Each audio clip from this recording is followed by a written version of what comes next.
ஓம் சாய்ராம். என் அன்பு செல்லமே, என்னுடைய அழகான தங்கமே, உன்னுடைய யோசனை, உன்னுடைய கவலைகள், உன்னுடைய சிந்தனைகள் எல்லாமே எனக்கு நல்லாவே தெரியும். நீ எதையும் பற்றி தனித்தனியாக என்கிட்ட சொல்லணுங்கிற அவசியம் இல்லை. நீ எல்லா விஷயத்தையும் எப்பயும் என்கிட்ட சொல்லுவேன். அதில் முக்கியமான ஒரு விஷயத்த நான் இன்னைக்கு உனக்கு சொல்ல வந்திருக்கேன். என்ன சாய், என்னுடைய வாழ்க்கையில் என்ன நடக்க போகுது அப்படின்னு நீ நினைக்கிறியா? ஆமாம், உன் கூடவே இருந்துட்டு உன்னை எப்போ பார்த்தாலும் ஏதாவது ஒரு விஷயத்த சொல்லி, நீ ஏதாவது ஒரு நல்ல விஷயம் செஞ்சாலும் இதை செய்யாத அதை செய்யாதன்னு சொல்லி மட்டம் தட்டிக்கிட்டு, அதே நேரம் உனக்கு சில நேரத்தில் நீ ஏதாவது ஒரு விஷயம் தப்பாக கூட செஞ்சுட்டா கூட பரவாயில்ல பார்த்துக்கலாம் அப்படின்னு சொல்லிக்கிட்டு உனக்கு நேராக ஒரு நல்ல நாடகத்தை ஆடிக்கிட்டு, அதாவது நல்லாவை போல நல்லா பேசிக்கிட்டு நல்ல திறமையாக எல்லா விஷயத்தையும் பண்ணிக்கிட்டு உன் கூடவே இருந்துக்கிட்டு ஒரு பெண் தோழி என்ற ஒரு பெயரை வச்சுக்கிட்டு ரொம்ப ரொம்ப ரொம்ப பெரிய தவறு ஒன்று செஞ்சுக்கிட்டு இருக்கா. ஆனால் நான் இப்போ ஒரு விஷயத்த உங்ககிட்ட சொல்கிறேன் அப்படின்னா அது உன்னால நம்ப முடியுமா அப்படின்னு கேட்டால் நம்ப முடியாது. ஏன் அப்படின்னா அந்த அளவுக்கு நாடகமோ ஆடிக்கிட்டு இருக்கா அந்த பெண். எப்பயும் ஒன்னே ஒண்ணுதான் நான் சொல்லுவேன், நல்லவங்களுக்கு மட்டும்தான் என்கிட்ட நல்லது. கெட்டதை செஞ்சுட்டாங்க, ஒருத்தவங்களை கவுக்கணும்னு இன்னொருத்தவங்க நினைச்சிட்டாங்க, அது நல்லவளா இருக்கிற ஒரு பிள்ளைய என்னைக்குமே ஒரு நிம்மதியா வாழணும், யாருக்கும் எந்த துரோகமும் செய்யக்கூடாது, எல்லா விஷயத்திலையும் நல்லதே செய்யணும் அப்படின்னு நினைக்கிற ஒரு பிள்ளைய யாராவது ஒருத்தவங்க சீண்டிட்டாங்கன்னு வச்சுக்கோயேன், அவங்களுக்கு மிகப்பெரிய ஒரு தண்டனை கண்டிப்பாக கிடைக்கும். அதே வகையில் தான் இந்த பிள்ளைக்கும் மிகப்பெரிய ஒரு தண்டனை கிடைக்க போகுது. வாழ்க்கையில் என்னைக்கும் சரிதான், நம்பிக்கையா ஒருத்தவங்க ஒரு காரியத்தை சொல்கிறாங்களோ, ஒரு விஷயத்த செஞ்சுதா சொல்கிறாங்களோ, அப்படி செஞ்சுதா சொல்கிறவங்களுக்கோ இல்லை உன்கிட்ட ஒரு ரகசியத்தை சொல்கிறவங்களுக்கோ திரும்ப நீ துரோகம் செஞ்சுட்டேன்னு வச்சுக்கோ, அது மிகப்பெரிய ஒரு தண்டனையாகவும் பாவங்கிற ஒரு விஷயமாகவும் மாறும். ஆனால் ஒன்று தெரிஞ்சுக்கோங்க, என்னைக்கும் யாருக்கும் துரோகம் செய்யணுங்கிறத விஷயத்த மட்டும் மனசால கூட நினைச்சு பார்க்க கூடாது.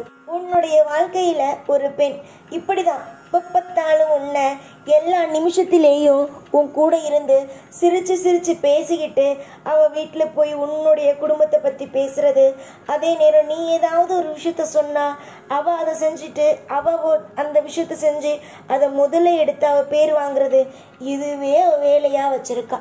அந்த பெண்ணானவள் உனக்கு மிகப்பெரிய ஒரு நடிகை என்று தான் சொல்ல வேண்டும். அந்த அளவுக்கு நடிப்பு. புரிகிறதா? வாழ்க்கையில் யாருக்கும் எப்பயும் துரோகம் செய்கிறதுக்கு முன்னாடி தெய்வம்னு ஒன்று இருக்குது, அது கண்ணுக்கு கண்ணா பார்த்துக்கிட்டு இருக்குங்கிறத யாரும் இங்கே மறந்துடக்கூடாது. ஒன்றே ஒன்று நல்லா தெரிஞ்சுக்கோங்க, இங்கு துரோகம் செய்கிறவங்களுக்கு இப்போ வேணா நல்லது நடந்துக்கிட்டு இருக்கலாம், ஆனால் கூடிய சீக்கிரமாக துரோகம் ஒருத்தவங்க செய்கிறாங்கன்னா அவங்களுக்கு நிச்சயமாக தண்டனைங்கிறது கண்டிப்பாக உண்டு. அது கொஞ்சம் காலதாமதம் ஆகி கிடைச்சாலும் அவங்களுக்கு பலமாக கிடைக்கும் அப்படிங்கிறது தான் உண்மை.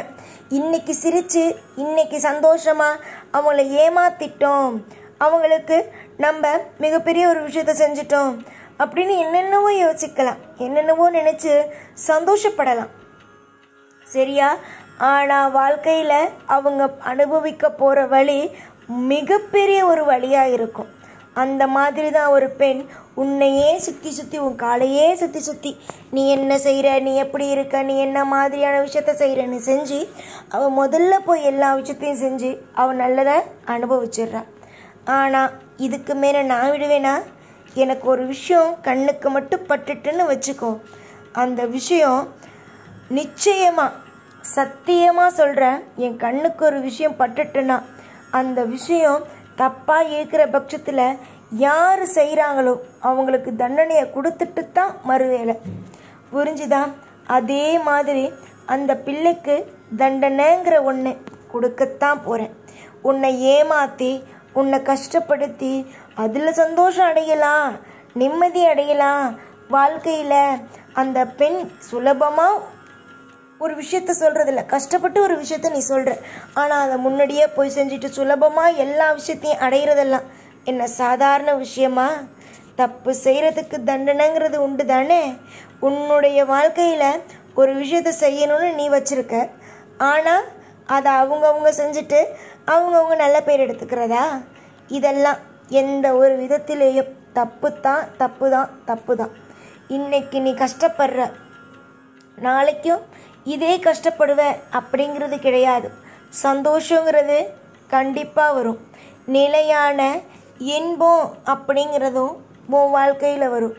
இன்னைக்கு தோற்று போயிட்டா நாளைக்கு தோல்வி அப்படிங்கிறது கிடையாது. இன்னைக்கு ஜெயிச்சிடுவ, நாளைக்கும் ஜெயிச்சிருவ, நாளை மறுநாளும் ஜெயிச்சிருவ.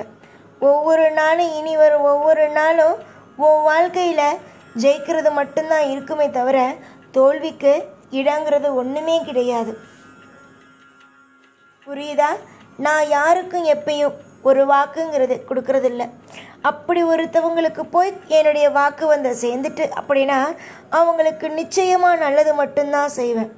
அதே மாதிரி தான் உன் வாழ்க்கையில் இன்னைக்கு இந்த வாக்கு உன் காதில் பட்டுட்டல்ல, இனிமே வரும் நாள் மொத்தமும் உனக்கு இன்பங்கிற ஒன்று கண்டிப்பாகவே கிடைக்கும்.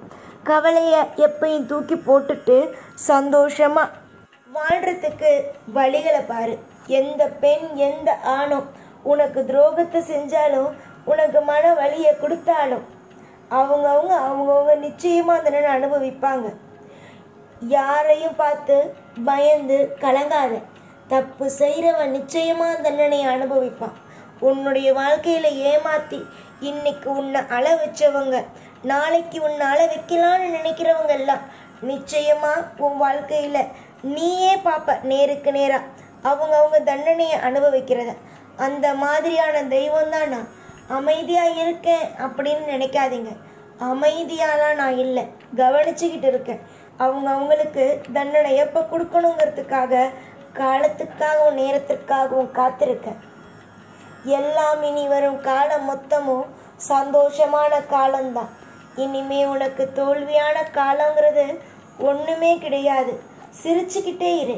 உன்னால் எவ்வளவு முடியுமோ சரி, புரியுதா? உன்னால் எவ்வளவு சிரிச்சுக்கிட்டே இருக்க முடியுமோ சிரிச்சுக்கிட்டே இரு. அப்போ தான் உனக்கு துரோகம் செஞ்சவங்களுக்கு மனசு வலிக்க ஆரம்பிக்கும். என்னடா இது, இவ்வளவு செஞ்சோம் ஆனால் சிரிச்சுக்கிட்டே இருக்காங்களே அப்படிங்கிற ஒரு எண்ணம் உதயமாகும். எப்பயும் உன்னுடைய முகத்தில் சோகம் வேண்டாம். என்னைக்கும் சிரிச்சபடியே இரு. வாழ்க்கையில் எல்லாமே நல்லது நடக்கும். கவலைகளை தூக்கி போட்டுட்டு நிம்மதியாக இருக்கிற வழியை பாருங்கள்.